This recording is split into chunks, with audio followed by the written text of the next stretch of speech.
Our mission is to facilitate. It doesn't say we do services. We do things to people. It is our firm belief that the facilitation of a process that creates healing and learning, grounded in equity and wellness, is how we see the world and how we hope to come alongside the people in our care to facilitate their journey towards healing, towards thriving. In 2023, there are 3 main service lines that we offer within the community. Mental health, as I mentioned earlier, we have an outpatient mental health clinic at our Capitol Drive location on the northwest side of Milwaukee. We served students in 40 schools throughout southeastern Wisconsin, where our therapists are in the schools meeting the mental health needs of students who have either identified themselves or by whom teachers or parents have said that they might benefit from the support of mental health care. Child and family well-being, that's why we're here today. Child welfare, the commitment to ensuring that children are safe, that they have permanent and forever families, hopefully within their family of origin, and that they achieve well-being and wellness. This is the largest part of our organization, and the representatives out in front of us today will tell you a little bit about how they serve within that child and family well-being role.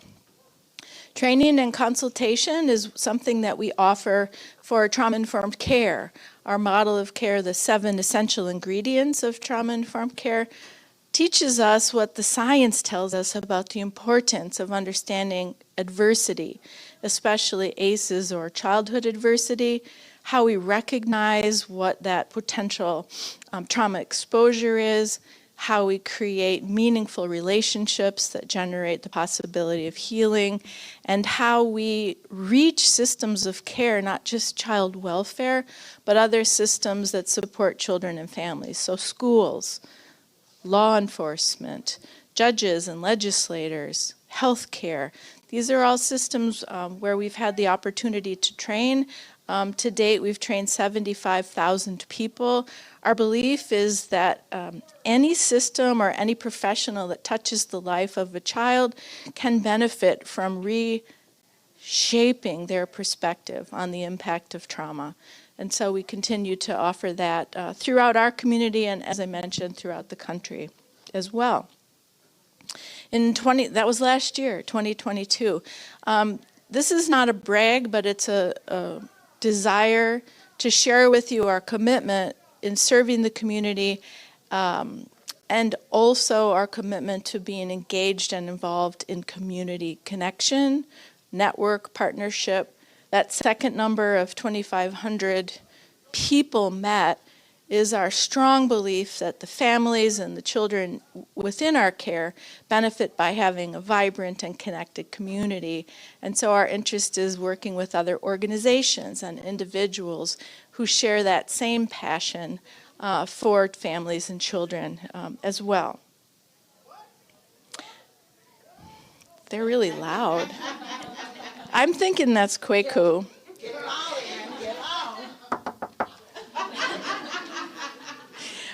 Our approach to caring for the people. Oh, I didn't think you'd open. Well, points in the house. All right, game on. Oh boy, I got to really up my game with him next door. Our approach is grounded in these 3 practices. Trauma-informed care, which I just talked with you about. Well, he's got me lamped up. That's good for you all. This is after lunch. The 5 pillars of stability, we will talk about that as we share the role that our staff play in supporting the people in our care. Diversity, equity, inclusion is woven into our understanding, our humility, our appreciation for understanding the journey of the people that we come to meet in our work, and our responsibility to appreciate the historic and generational trauma and systemic racism that is woven into the work that we are a part of.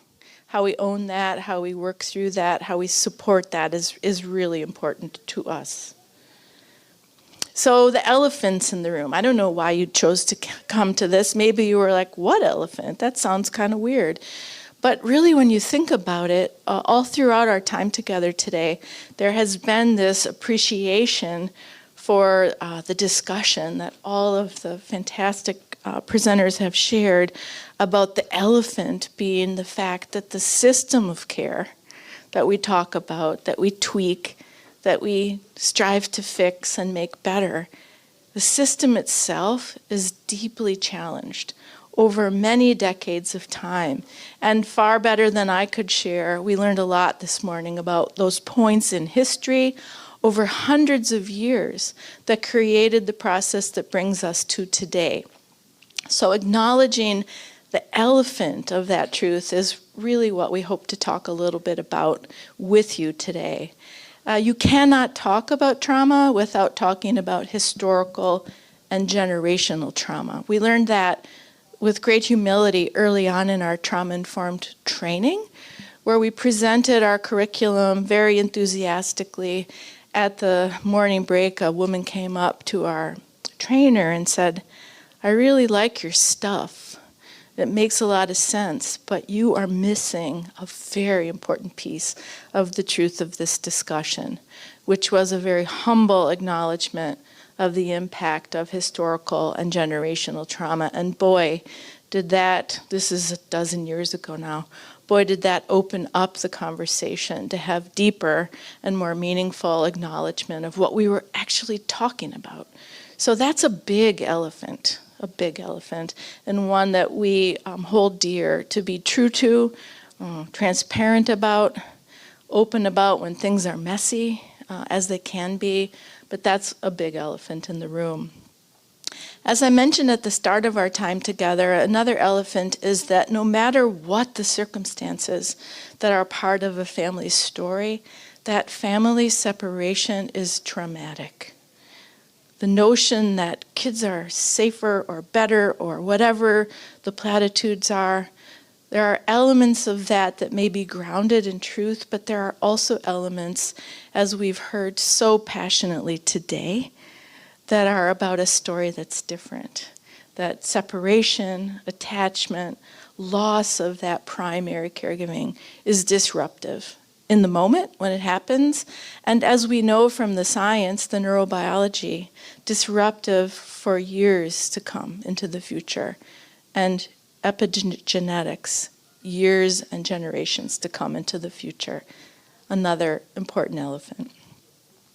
It is also true that to be on the journey to reimagination, I guess that's what we all signed up for after lunch, to be Trojan horses, we have to be able to discuss the importance of a diverse and culturally responsive workforce that is needed in order to engage the community, not just the people who are in our care, informal systems of care, but also the community at large, where there are caring and compassionate people who strive to make a difference for their neighbors and other citizens, and bringing that context into the child welfare system is a vital piece of reimagining what the future might look like.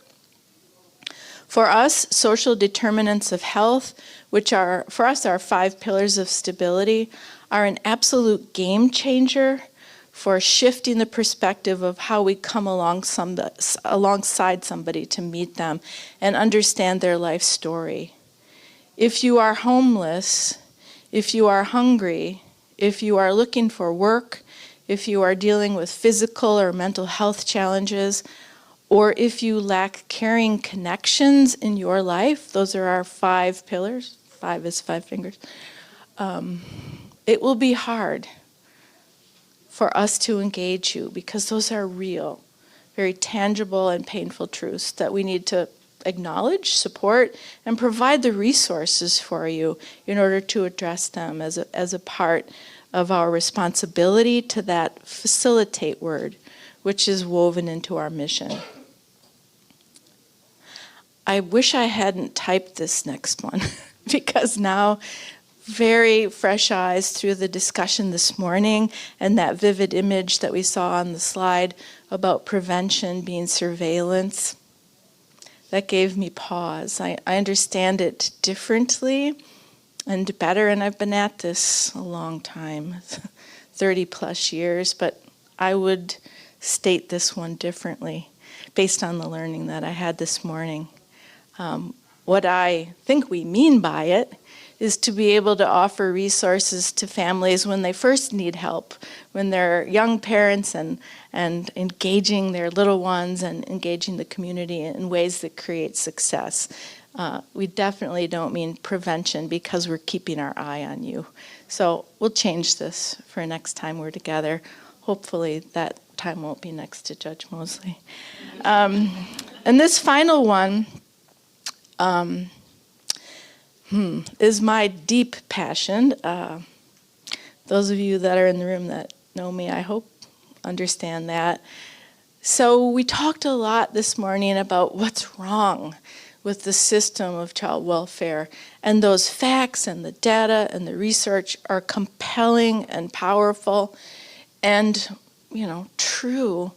But there's also this both and piece of the reality that the people doing the work, the people stepping forward, all of you, all of these wonderful WellPoint employees, the people that step forward and step up need to experience compassion and support to be the most successful that they can be in their quest to help other people.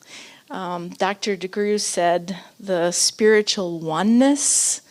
I love that. It speaks to the fact that there can be struggles in the system of child welfare that we are a part of, but there can be a coming together, compassionate and supportive, that creates positive change.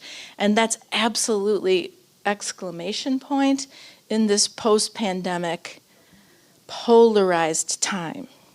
Everything is either exhausted or more exhausted, good or bad, right or wrong, black or white.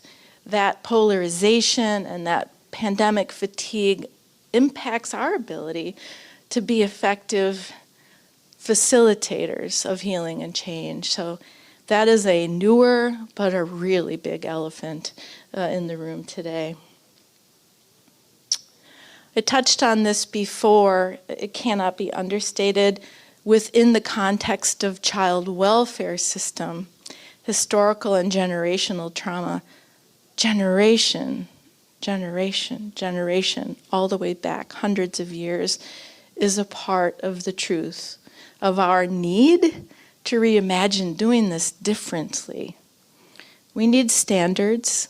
We need to follow child safety concerns. We need to pursue things that are true and right, but we need to push ourselves to really own how our history of our country, of our world, and in Milwaukee, of the systems that we don't like to be famous for, disproportionality in education and employment, segregation and housing, socioeconomic differences that are not seen in other communities across the country. These are legacies of historical and generational trauma, and we need to hold that. We need to own it. We need to move through it as we strive to do that facilitating that we all are aspiring to do. This is really small print, and if I'm honest, I will admit that during lunch I snuck over to try to make it bigger, but this is as big as I could get it and keep it on a slide, so don't mark me down for quality of PowerPoint slides. Our marketing director's in the back probably cringing, but the words, the meaning, what this slide is about is what matters most, and it's really serious stuff. So we talked about family separation, which sometimes is the byproduct of a child welfare investigation, that separation, whatever the circumstances, is traumatic. We know that separation elicits strong emotion in the parents, in the children, and grief that doesn't just go away the next day, or even when a child is returned to the care of their parent. because of the significant traumatic impact of family separation, the strong desire to only pursue that as last measure needs to be woven into this elephant.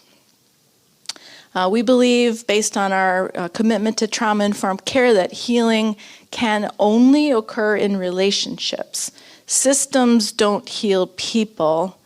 Programs don't heal people. Services don't fix people. It is the relationships within those programs and services that create the potential for positive change. And we know that it takes time. We also know within Milwaukee's child welfare system, within some of the work that we do, that there are some inklings of positive change. What was shared this morning from the presenters, those are obviously research-driven truths. There are some things that are happening in Milwaukee that we'd like to talk a little bit about that create the response from the call to action that we heard loud and clear this morning. One of those loud and clear responses is the commitment to place children within their family systems whenever possible.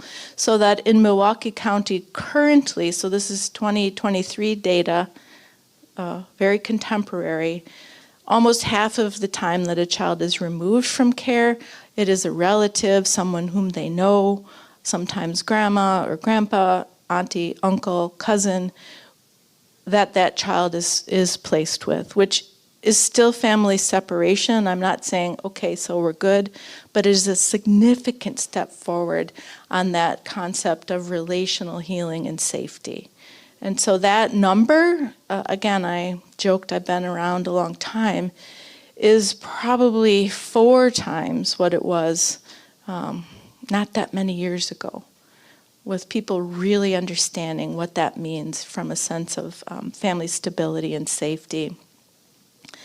There is also a sustained focus in Milwaukee County to continue to create change, to address family challenges not by child removal and family separation, but by providing community resources for families and understanding their life story enough to connect them with community organizations and other resources that strengthen them in order for them to remain an intact family.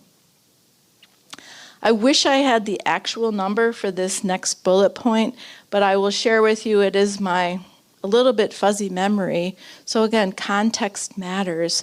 Within our county child welfare system, it was probably 30 years ago that there were close to 10,000 children who were within the system of care. Currently, 1,900 children.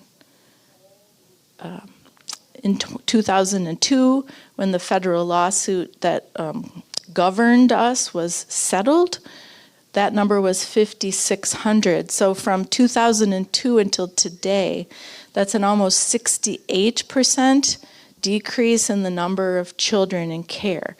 One is still one too many. So again, don't misconstrue my statistics here. But I think as a community, we do need to own that is a significant change over about a generation's time. And the commitment, as I mentioned before, to have that number become even smaller because we're better meeting the needs of families, we're able to keep them together.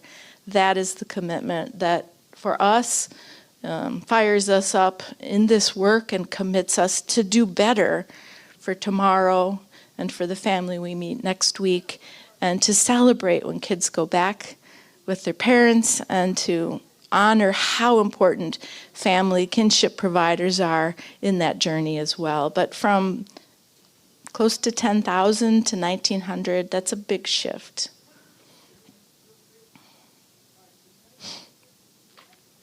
One of the elephants was how important it is to have a diverse and competent workforce, and that is true for any organization, any business, nonprofit or for-profit, any governmental entity. This is a given woven into the truth of our society. Sometimes people do better at this than others. This is something that we have monitored, tracked, honored, worked on for over 10 years because we recognize in the work of human services how important it is that our workforce mirrors the population of people in our care. One of the things that has been a mantra for us in this quest to a diverse and competent workforce is the notion that a family might say, when they came to my door to help me, they didn't look like me. And how 10 years ago, when we deeply understood that truth, we set out on a course to make that better. Then at that time we were Saint A, but now as WellPoint. The commitment to ensure our workforce mirrors the population in our care remains a constant. So this is, again, a little bit small for your viewing, but the important thing is to see the commitment to diversification of our workforce. This is child welfare case managers, and when we began this tracking, 60+% of our case managers were Caucasian and 20-some% were African American. That has almost flipped in that 10 years' time. And we embrace a diverse workforce of all employees, but this ability to have a closer representation of the community has been a really important commitment for us. Similarly with supervisors in our organization, organization-wide increased diversification of our workforce, and also on our executive team and our board of directors. These are numbers for our executive team and our board of directors that are for transparency's sake. I'm not saying aren't these great. We can do better. We are constantly working to do better, but change begins with understanding the data. And we knew in both these examples that the data told us we needed to do better. Everybody good? Everybody still awake? He's quieted down a little. The next elephant that was represented on that slide was an appreciation of 5 pillars of stability, and I touched on this a few minutes ago. Each time we meet someone who's coming into our care, whether that's a child welfare family or someone coming to our mental health clinic for therapy, or one of the students that I mentioned we serve in the schools in the region, we conduct with them, come alongside them, and learn about their life to understand if they have any concerns. Now it's from that side. In these areas of stability. Social determinants of health. Again, in recent years, we've learned how essential it is to understand a worldview through this perspective rather than symptomology and deficits. Understanding where there is need for supports, where there might be gaps that we could help close by asking the question, tell us about your life. Enforcing that engagement as our first opportunity to get to know somebody. The compliance, the rules, the court order, that will come as a responsibility of the work, but starting here starts the conversation in a much different place. And we're able to help somebody find an apartment or a home, or support them in their job search, or maybe pursue an educational path by helping them apply for school or scholarship.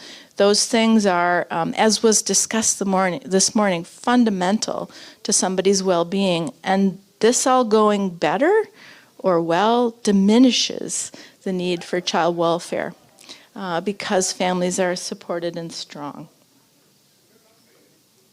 I want to highlight a little bit of the way that we embrace diversity within our organization.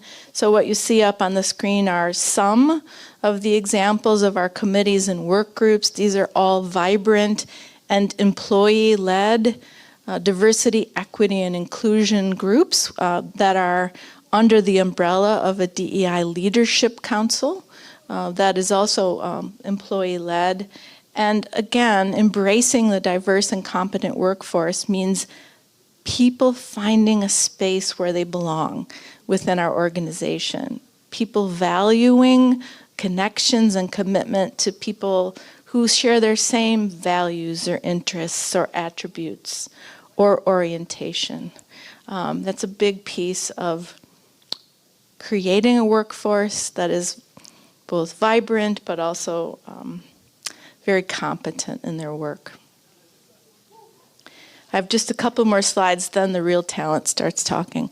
I wanted to share this equity and inclusion statement, which was created within our organization in 2017, revised in 2022, and this is something that was presented and adopted or ratified, I guess, by our board of directors. These are things, activities, actions that we stand behind. So DEI isn't just a diverse workforce. There's much more responsibility and accountability to that. And these 5 ingredients, if you will, help us walk the talk, including an enhanced vendor and supplier diversity commitment, the number of community organizations with whom we contract, the number of dollars that we bring to those minority-led, women-led, veteran-led organizations. That's number 4. That has grown exponentially because we started tracking it and caring about it and making it come to life. And in each of these examples, there's active efforts in order to fulfill the statement and its commitments.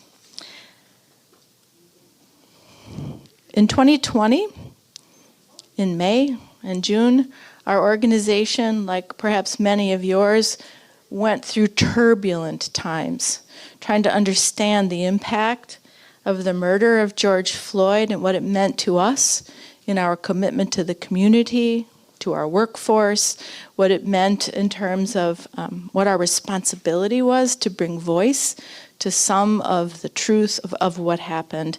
And so an employee group worked within our DEI leadership to draft this pledge, which we recited for the first time as an organization at our Healing Starts With Us rally, which was on June 26th of 2020, an absolutely awesome and very meaningful day.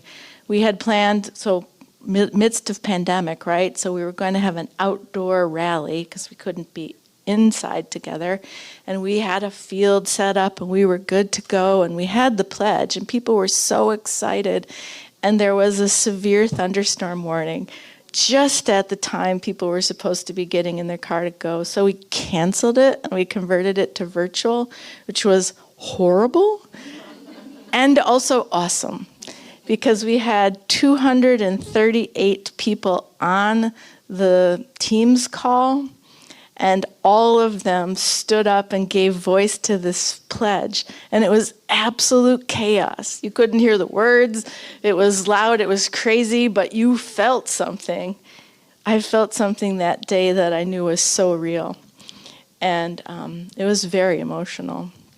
Still is a little bit. And then when we were able to get together in person again and take our masks down and say it like normal, it was even more powerful. So I don't at all mean to make light of this pledge. It really represents our aspirations to be true to an anti-racist commitment, to seek to understand when we're part of systemic racism and to do something about that by our words, by our actions, by our commitment, most importantly, by how we come alongside the people whom we serve. So for us, the pledge has been a very important part of this journey. I already fessed up about this one, so we're going to just move along. I will revise that to be more culturally respectful next time we talk about this. Then finally, before our panel comes to light, Compassion Curve is a construct we developed at the very beginning of the pandemic to recognize what on earth are we going to do about this truth that we're in. We cannot conduct the work that we do as we know it. Our jobs are to engage people in their homes, in schools, in community settings, and we weren't allowed to, just like all of you. We had to stand up our organization to be a virtual one, literally overnight. And so the compassion curve was an acknowledgement that we had to stay true to our commitment to trauma-informed practice. Those things didn't change just because the way we went about caring for people was changing. And so that commitment to compassion and honoring the truth of the human experience was true for our families, was true for our workforce, and eventually, when we were able to get back at it, has been true for the broader community. Compassion curve is something we developed and learned along the way of the pandemic that stays with us today. It makes sense that as human serving people, citizens, neighbors, family, if we proceed with compassion in whatever we do, we will flatten that curve of disruption and dysregulation because we're bringing the compassion that creates the change. So, again, something that came of a bad situation that has helped make us stronger. So that gives you context for the stories of these talented professionals that you'll hear about. You'll understand how their roles fit in based on what you learned a little bit about our organization. And how it works is we're just going to have a conversation, but each of them is completely prepared and very talented in their role. So I'm sure that you will enjoy their time. So we've asked Tracy Bennett to start us off, and each of them will introduce themselves and tell you how their work and their role fit into the things that I shared about our organization. Tracy. Hi, everyone. Is my mic working? I don't know. Here. Hello? You can take my sweaty one. Okay. Hi. There we go. It's nice to see faces that I haven't seen in a while, but I used to work with. Also makes me a little nervous. So, my name is Tracy, and I have served in just about every department here at WellPoint. So I've done a case management role. I've worked in treatment foster care. I've done some clinical consulting, and now I'm in a role called we kind of switched it. So it says TFC kinship specialist up there, but recently it's been changed to kinship wellness specialist. And what I do in this role is like Anne had mentioned, the move to really emphasize placing children with their relatives. We saw that there was a need for these families who are taking in their grandchildren or nieces or nephews, and they're doing so graciously, and they already are pretty taxed themselves and have a lot going on with their own families and lives. And so we saw that sometimes they were taking in their relatives that had really high level of need. So those of you who are familiar with that CANS score, that CANS of 3 or higher, relative caregivers, I will meet with them if they have a child who has that higher level of need, and then I work with the family and the child in a therapeutic role, and also I kind of meld the therapeutic role with helping the family meet some of those 5 pillars of stability. So I think that's one thing that was really highlighted this morning, is that so many of our families, and not only families, biological families who are in the system, but also the relative caregivers have challenges that they are facing as well. And so I help them kind of get connected to resources that helps me then come alongside in that therapeutic role. So we know that, mental health and well-being doesn't happen in isolation. So you have to have those basic needs met first. And so this is a very nice way that I can combine those roles and help families. And so it's been a really fun adventure. It's a newer role, and I'm excited to see, how this grows in WellPoint. And then Anne highlighted so many things about how my role kind of addresses the elephants in the room, but I think the first and foremost thing that I just wanted to acknowledge is that I recognize that I am a white woman in a role where I'm serving primarily families of color. As we know, Milwaukee, 63% of our families that we serve are people of color, and so I think WellPoint has really taught me, just the importance of, perspective shift and how that comes first within.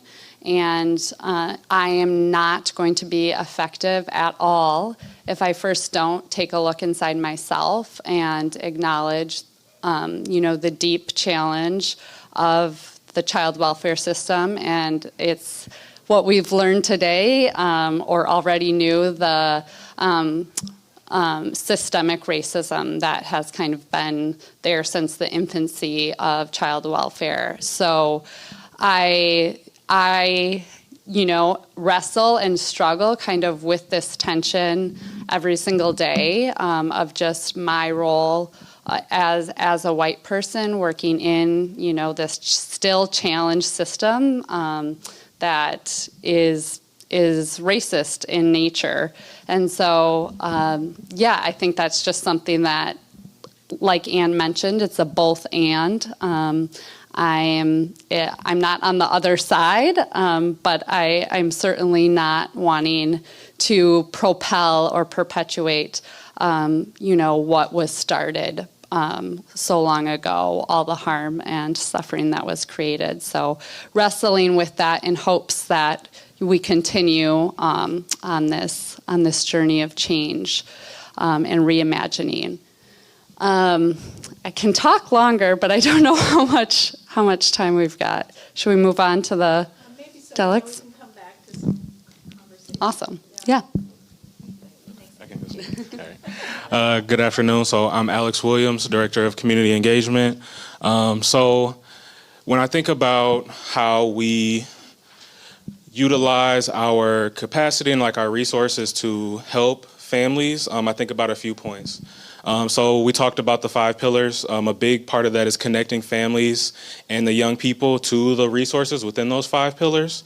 So the quickest example I can think of that is last year we did a back to school event. Essentially we gave backpacks and school supplies to kids in need. But we also had partners there that hosted resource tables. And one of my favorite stories from that event is a woman who was looking for childcare. She couldn't find it. She came to our event and brought her young children, and she was able to sign up for a daycare right there on the spot. So being able to leverage who we are in the community and what we do to better help the families and the clients that we serve. Right. So we don't have a childcare in our building yet. But we are able to refer her to a partner that we trust and that we know does good work within the community. So creating those connections, creating partnerships, creating community cohorts, and things of that nature to one, unveil where are the resources. I think doing this work, one thing I've learned is that equal to the lack of access to resources is the lack of awareness of those resources and who's out there and where they are, how accessible they are to families. And so making people aware of those things, I think, is the first step. And then peeling back or opening the doors or removing the barriers or breaking down the silos so that they can access those resources is the second step. So I think about those things. Another way that we are helping is to try to create platforms for young people to amplify their voices, right? We're not giving anybody a voice because they already have it, but to be able to amplify those voices and give them a platform where they're heard. So I think about our youth advisory council and how they they're able to advocate for young people within the system, to be able to give them a greater platform to talk about their stories and talk about what they would have needed growing up, and then to try to seek those things out for future generations. Understanding what the community needs through targeted and specific outreach and activity. So we've just recently put on our registration forms for our events, what is your greatest need in your community? And then by gathering that data, we're able to, one, I intentionally wanted to do it that way because I feel like communities are oversurveyed and underserved, right? And so we don't want to go door to door asking people a bunch of questions, being invasive, taking up a bunch of their time, but we have like these 5 pillars. What out of these 5 pillars, if it's everything, circle everything, right? But if you have a specific need, then we're able to go back and send you specific resources for those things. So the quickest example I can think of that is Sherman Phoenix did a community baby shower. And there were people there who said, I'm going to be evicted in 2 days. I don't know who to call. Through our relationships and our connections and our connections to like housing resources, I'm able to tell them, call this number, you can get this resource. Go to this organization, you can get this resource, right? And I think the ease of that sometimes is shocking to people because Milwaukee is so siloed and we kind of hoard resources sometimes, and people want their names on the head of the ground. I don't have to tell you all these things already, all these things. But I think that part of it is extremely important too. And then the last thing I'll touch on is just the importance of partnerships and relationships, whether it's partner organizations, community leaders, anything like that, because being able to expand our continuum of care through those 5 pillars and through our services is how we liberate children from the child welfare system. So another thing, and I'll end with this. I always say I love my job, Ann. I work at WellPoint. I work for liberation. And I think we have to understand the difference between roles and places, especially in our community, right? We have roles, right? We have job titles. We have, put a job description of what we are tasked to do, what we're paid to do, what we're supposed to do, right? But that's not a place. That's not a fixed position in which you cannot move from.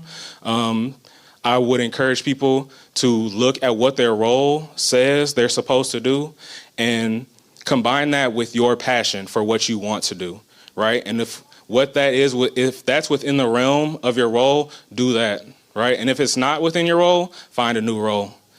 Because I think sometimes people are too timid, right, to shake up the system. We say we want to disrupt the system, and we get in there and we look around and we're like, I don't know if I can make change. I'm only one person, right? And so I think we have to build that confidence in each other. We have to understand that if something is right for us, or if something is not right for us, or for our people, or for the community, then it has to change. It has to be uprooted. It has to be burned to the ground and built back up in a different light. And that's just what it has to be. Because community members, I'm talking a lot now. Community members, it's not a 9-to-5 for them, right? It's their life. The work that we do affects people's real lives every day, every second of every day. And so we have to be conscious of that. And if we're not working towards liberation, if we're just working at a place, we're not really moving the needle. We're not addressing the elephants. We're not breaking down those barriers.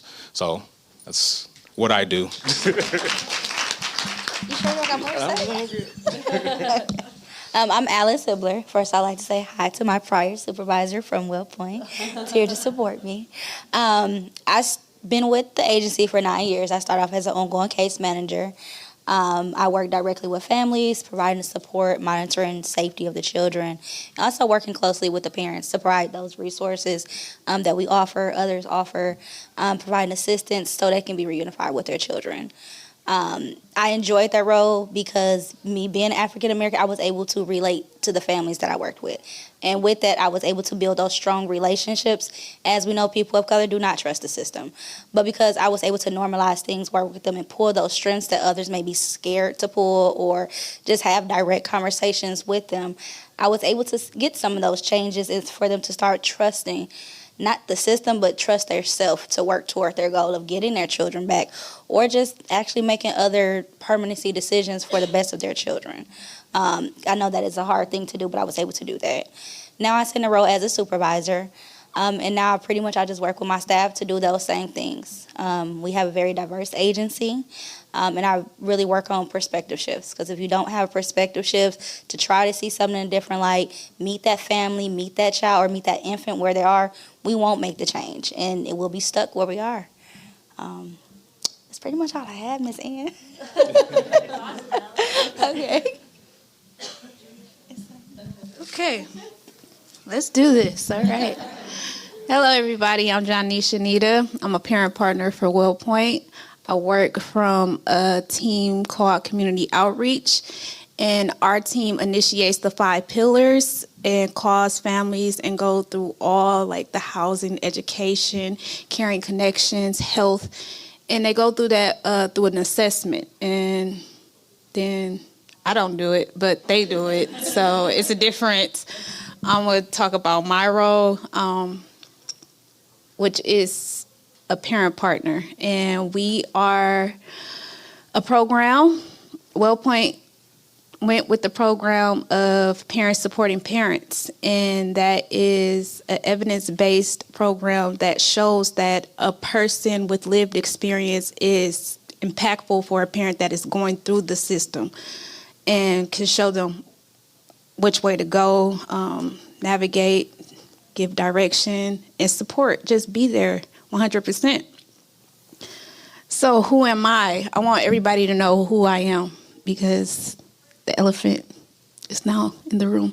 So let's do it. I am a mother. I am also a child of the system. I was just listening to Miss Ann, and my kids are currently with my old therapist, which is from St. Amelia's. It's just like the effect of the system didn't affect me the way I see it, but it's true, it's real. Everything that's going on in the system is real. I am a product of the system. My kids became a product of the system. Fortunately, I was able to get reunified with my kids because I put in the hard work, and I had a new case manager, and she came in and she was like, you know what, I got this. I know what to do with you. And then she got me in an FDTC, and then next thing you know, I graduated from FDTC. Next thing you know, I was in Healthy Infant Court. I graduated from Healthy Infant Court, the first graduate. Next thing you know, I'm doing presentations with the judge. So so now I'm here, and I like to believe this to be my calling. This is something that was called for me to do. I did not go out looking for this job. This job is new to WellPoint, and I was called to do this job. And when I do it with the utmost passionate. I want results because I know that my parents can do it.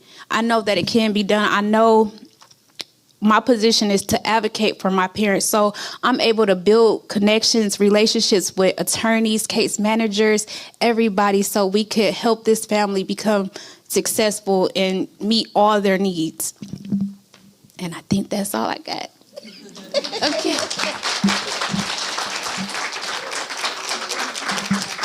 And that's a lot. That's a lot. Thank you to each of you. So this isn't, as you saw with our little print slides and some of our other little blips, this is not a scripted story today. We met briefly one time to say, hey, how do we want to share what we do? And from that little discussion came the truth, which is the work that happens each and every day. So I'm so grateful for each of you saying, yes, I'll do that. I'll take time and share at the Color of Child Welfare Conference. And aren't they terrific? Yeah. Yeah, you can't write a script that matches the truth of their work. So we are committed to taking the opportunity for questions or comments in such a way that maybe you're curious about. We've got a little bit of time together yet, and so this time is your time.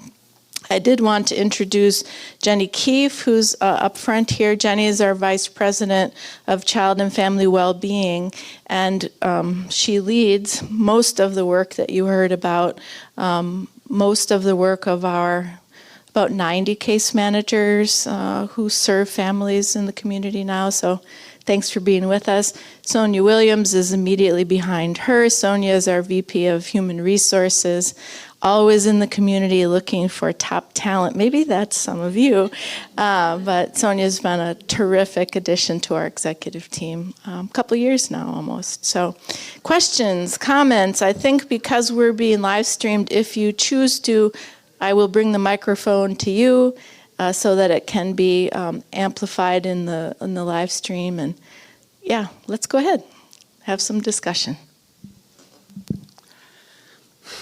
So I was happy to hear that you've included this acknowledgement, understanding, recognition of historical, kind of generational, racialized trauma in your work. And I'm wondering if you or someone on the team can speak to how is that translating into kind of what you're doing differently in the work that really speaks to like Black and brown families and really like we tend to kind of talk around things, right? No, people of color and diversity. It's like how's that translating into action for you all?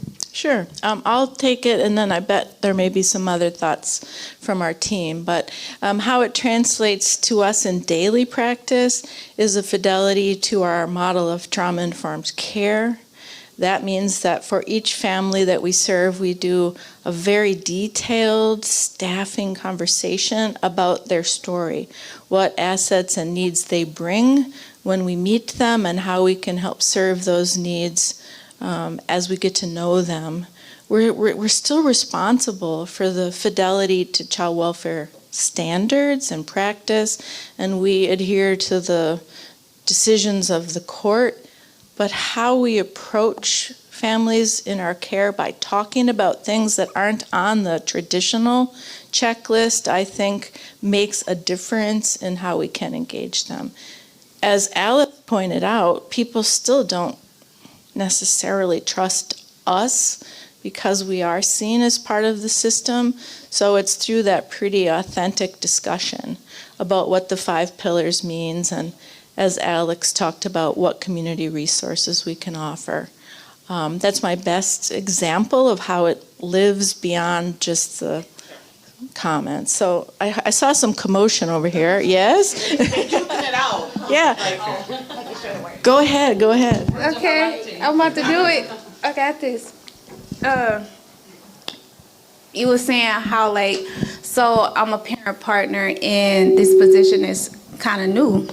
It's a new evidence base. So I'm different. I'm from the system. When I go into families, I engage with them by telling them, this is what you have to do. This is your core conditions.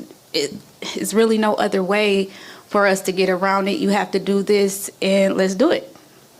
I come clean, and I don't fancy my words or any of those things. I come straight in with it, and that's how I engage with families.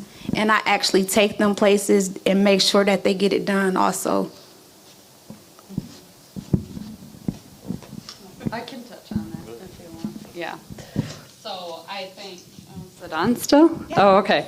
I think for me, just in my journey of being a white person, I think that the model that WellPoint has, the trauma-informed care model, really the perspective shift that we're constantly asking or changing is kind of the what's wrong with you to what happened to you, and that happens through the whole process of me from the moment I walk through the door. So it's a paradigm shift, and I think they highlighted today about coming, to being these benevolent people to help. And instead we're coming alongside and really collaborating, because there's actually so much that the family is teaching me and telling me and communicating to me about what it's like, to live in their shoes, and then me being that facilitator. So I think that is a big shift, and it doesn't only take place for the individual, but also we're asking or looking at the whole system in that way of like what's wrong with the system is not helpful, instead of kind of what happened to the system and how can we intervene.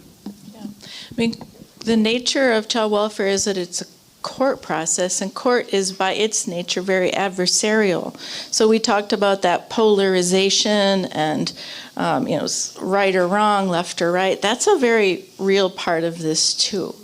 That even in the most authentic way that our staff are describing their work, there might be somebody who doesn't like that because it doesn't accomplish their objectives within the court process. That's very humbling at times, and sometimes I believe the better we are at advocating, the more that comes to attention.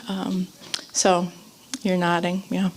I want to make sure there's chance for a couple more questions. I think we're still good for time. You and then you, I think she had her hand first, so there you go. Hi, good afternoon, everyone. Just a really quick question regarding my understanding of your structure as it relates to how you implement and advance issues of equity, inclusion, diversity, trauma-informed care is through your work groups and committee structures where it's staff-led and staff-engaged. And so my question is, have you had the experience of work group fatigue, committee fatigue, and how is that managed? And do you see the commitment from the organization as a whole to this work being valid or not valid? That's probably too strong of a word, but consistent enough to carry the agenda forward in ways that don't exhaust our teams. Yeah. We thank you for that thoughtful question. We ask a lot of people, don't we, that we have high expectations for quality performance of work.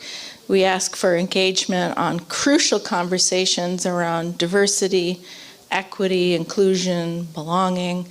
We insist that people learn about trauma-informed care so that they can use that in their work. And by the way, then the pandemic hit. So we absolutely have experienced within our workforce fatigue over the last few years.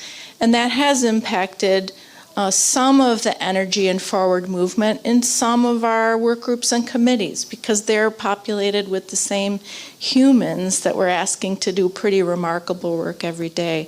So how we do that is we try to refresh that group. We have created a leadership council that is a safe place to talk about these difficulties. Our historical trauma work group is probably the most. Well, I love all the groups, so please don't leave thinking I said otherwise. But we get very real. What you're talking about at its truth is this is really at times impossible, and yet we persist. And so when you layer that expectation for excellence in DEI alongside the weight of historical and generational trauma, no matter what, your racial story, that's pretty heavy. One of the ways I think we navigate it best is by talking about it openly. It doesn't mean we always get along. It isn't always a kumbaya support group for these tough topics, but it is, you asked, does the organization support it? When I hear that, I'm really humble. I'm thinking, of course we do. I'm standing here as the leader saying we do, but I guess I have to be honest. I'm sure there are times when people are wondering if we do, or feeling that there are days we are authentic and awesome.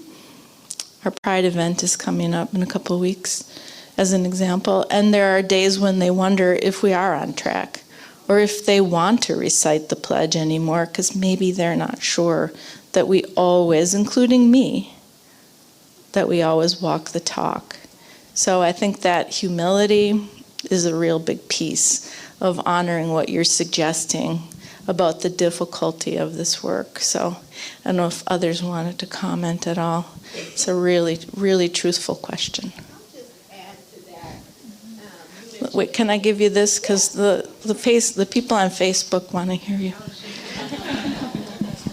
I'll just add to that. I know Ann mentioned in her presentation about our redefining our strategy around DEI in 2022, which keeps us accountable for the work as well.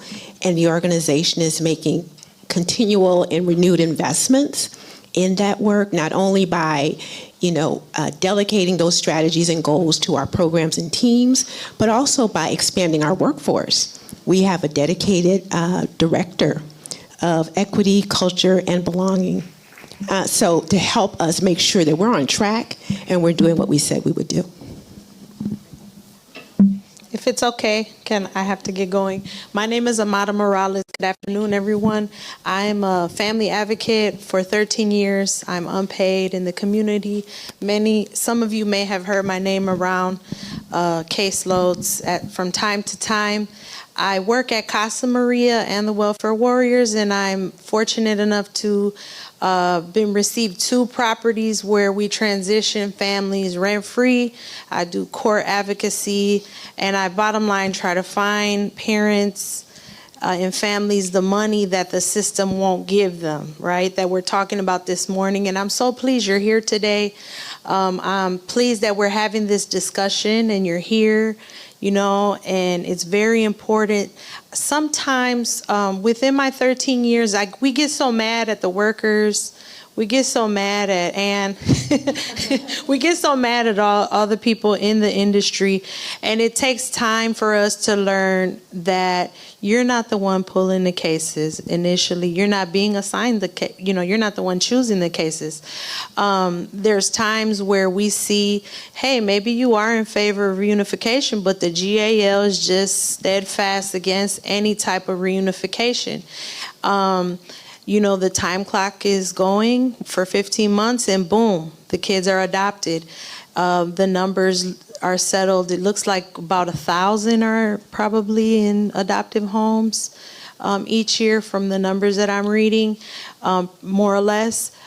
My question is how, it's not your role, you're not being paid to do this. How do we get the lawyers and the judges to this conversation so that you're not saying, Amada, we want the kids to go home, it's just the GAL won't budge. And it's these, people who have, mind you, no experience with racism or acknowledgement that they may be inherently racist, for number one. But number two, they've never been poor, and they don't know what it is to be poor, raise a family with children with special needs, and you're a parent with special needs yourself. Where do you get these resources? And there's no compassion when it translates from, the parent to the GAL. They won't even talk to our parents or look them in the eye.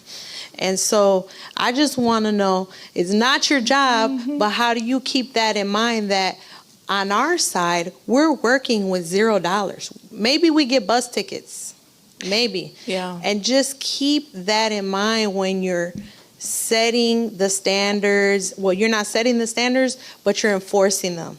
Yeah. And how do you balance that? So I do have to run, but just wanted to ask you all, the workers at WellPoint and anyone else, to please keep that in mind. Thank you. Just hang on for 10 seconds. Let's partner together on that. So the answer is it's a complex system, and everybody wears a different role or a different hat in the different role they're in. Jill Collins is with us this afternoon, who leads the ongoing section at the Division of Child Welfare. Let's partner with bringing those judicial and legal system partners to the discussion, because, we're not responsible to that, and yet really we all are, right? This is a public system, so it's making your jobs harder. Yeah. Yeah. Because and it's really confusing because you're not the ones writing the legislation. Well, Children's is writing the legislation. You're not necessarily, but it's tough, and it comes down to the caseworkers, and then who gets all the complaints are the caseworkers, right? So yeah, and me. Go ahead, Janisha. Okay, here we go. All right. I just wanted to say, like, as a parent partner, what I do is I talk to GAL's attorneys. I talk to lawyers. I talk to everybody so we can all be in direct communication with each other, because that is the best way for that parent to succeed. Like through FDTC, that's what they did. So that's what I try to implement as a parent partner. So it just getting that. It's like a circle. Everybody in this circle, foster parents, everybody should be in this circle communicating. Do you get to talk to the lawyers outside of the treatment-based court? Yes. So regular CHIPS cases, you Yes. get to advocate for parents? Yes. Jonisha's our Trojan horse, right? The concept behind her role is definitely a part of this opportunity for us that, called us all to this conference today. So, thank you. Take care. We have time, I think, for one more comment or question. Okay. Hello. Hello, I am Antoinette Davis. I've had the pleasure of working with everyone except Mr. Williams. It's great to see the growth and at WellPoint. My question is,